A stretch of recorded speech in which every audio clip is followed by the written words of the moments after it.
د 19 کلنو نړیوال جام مخینه او د سږ کال 19 کلنو جام پیاوړې لوبډلې. د 19 کلنو کم عمره نړیوال جام له ننه 36 کاله وړاندې په 1983 کال کې پیل شوی او په دغه موده کې له افغانستان پرته د بیلابیلو هیوادونو د کرکټ 19 کلنو لوبډلو د یاد نړیوال جام اتلولي ګټلې ده. د لومړي ځل لپاره او د 19 کلنو د لومړي نړیوال جام اتلولي په 1983 کال کې استرالیا ګټلې وه.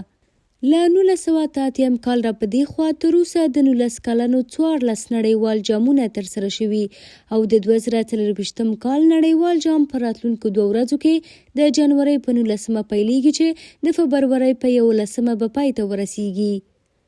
د 19 کلنو نړیوال جام له پیل راهیسې هند 5، استرالیا 3، پاکستان 2، انګلند، بنګلاديش، سویلي افریقا او ویسټ انډیز یو ځل دغه جام اتلولي ګټلې ده.